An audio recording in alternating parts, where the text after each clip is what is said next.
전 세계적으로 K 컨텐츠 열풍이 뜨겁습니다.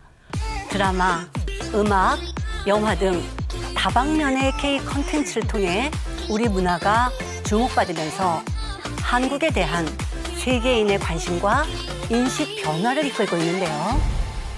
2019년 한 글로벌 OTT 플랫폼을 통해 공개된 한 드라마의 경우 조선시대에 창궐한 좀비라는 다소 생소한 내용이지만 전 세계적으로 인기를 모았죠. 그런데 드라마의 인기와 함께 또 다른 화제가 된 소식이 있었습니다. 바로 드라마에 등장하는 갓을 비롯해 한국의 전통 모자에 대한 세계인들의 관심이 폭발적이라는 이야기인데요.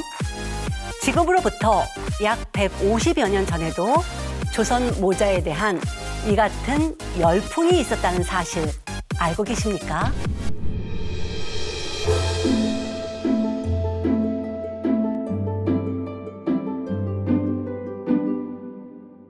(1889년) 조선을 방문했던 프랑스의 민속학자 샤를르 바라는 자신이 경험한 조선 여행기를 프랑스 잡지 뚜르드 몽드에 게재했는데요. 여기서 한국을 모자의 왕국이라고 표현했죠. 또 고종의 초상화를 그리기도 했던 프랑스의 저명화가 조세프 드라 네지에르는 모자에 관한 한 아리스토텔레스에게 자문을 해줘도 될 정도라며 극찬을 아끼지 않았습니다. 이들은 모두가 한국 모자의 다양성에 놀라고 그 실용성과 예술성에 감탄했습니다. 여기에 그치지 않고 우리 모자의 우수성을 벤치마킹하고 세계에 소개하고자 했는데요. 오늘은 그 중에서도 난모, 그러니까 조선에서 겨울에 쓰는 방한모에 주목해 보겠습니다. 이것은 1900년 파리에서 열린 만국 박람회에 마련된 한국관의 풍경을 묘사한 그림인데요. 한국관 앞을 지나가고 있는 조선 사람 중 모자를 쓰지 않은 사람은 한 명도 없습니다. 그 중에서도 가장 눈에 띄는 사람은 전면 중앙에 당당하게 서 있는 한 여성인데요.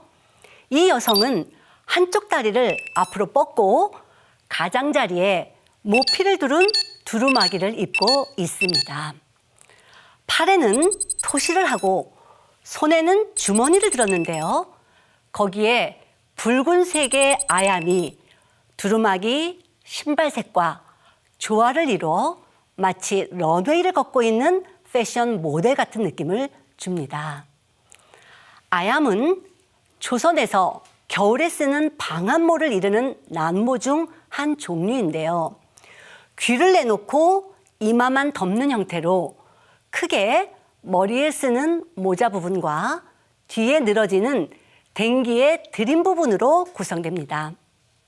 모자는 하단부와 상단부로 나뉘는데 하단부에는 검은 털을 덧대고 상단부에는 비단을 누벼 줄무늬를 만듭니다. 그리고 뒤통수 쪽에 두 가닥의 댕기를 늘어뜨리는 형태입니다. 한국의 난모에 반한 것이 프랑스인들만은 아니었습니다.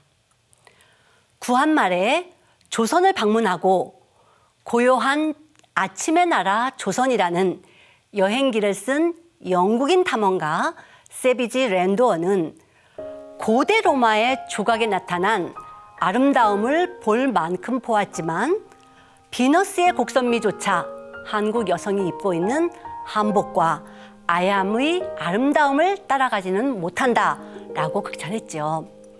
그런가 하면 영국의 화가 엘리자베스 키스는 1919년 조선에 첫 방문한 이후 한국의 풍경을 소재로 왕성한 작품 활동을 하면서 서양 화가로는 최초로 서울에서 2차례나 전시회를 가졌던 인물인데요.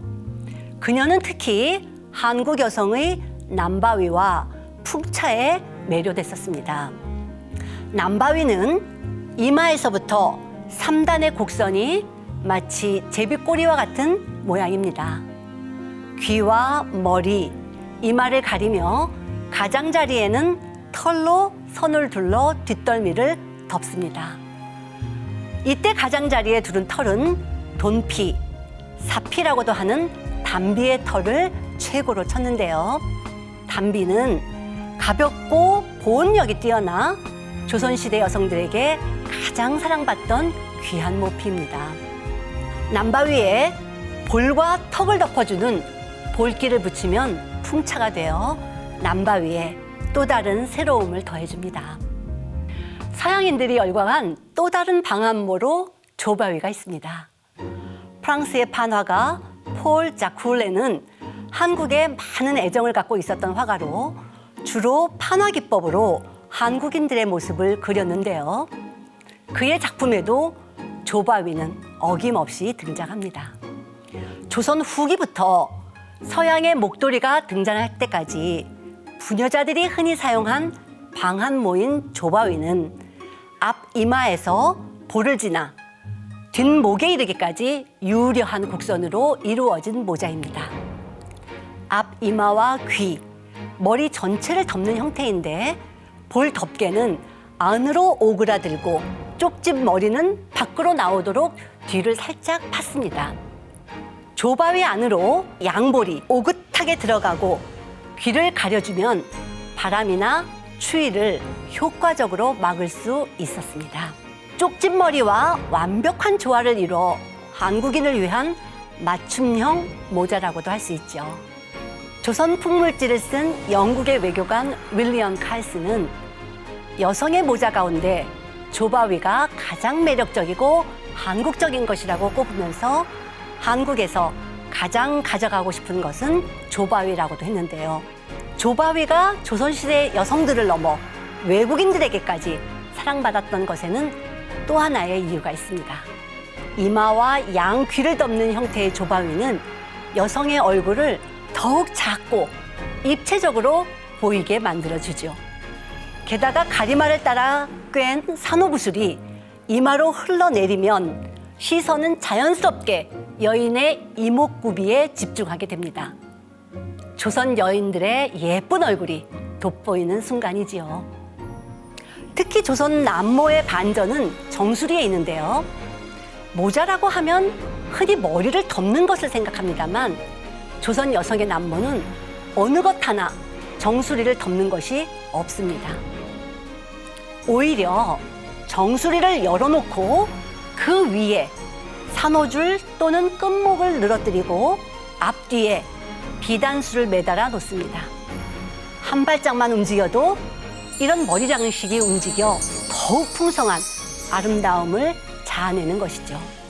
오늘은 주로 겨울용 남모에 대해서 집중적으로 살펴봤지만 150여 년 전에도 모자의 왕국이라는 찬사를 받았던 조선에는 현재까지 전해지는 것만 해도 수십여 종에 이르는 모자가 있습니다. 조선인들에게 있어서 모자는 의복의 한 부분, 더 나아가 생활의 일부나 다름없었다고 해도 과언이 아닌데요. 신분과 계층에 따라 혹은 용도에 따라 각기 다른 형태와 재질을 지닌 조선의 모자는 세계 어디서도 볼 수 없을 정도로 다양하고 독창적인 것이었습니다. 전 세계적으로 한국 문화의 영향력이 점점 더 커지고 있는 시대에 오랫동안 이어져 온 우리의 전통 문화가 주목받을 수 있는 기회 또한 더욱 많아지기를 바랍니다.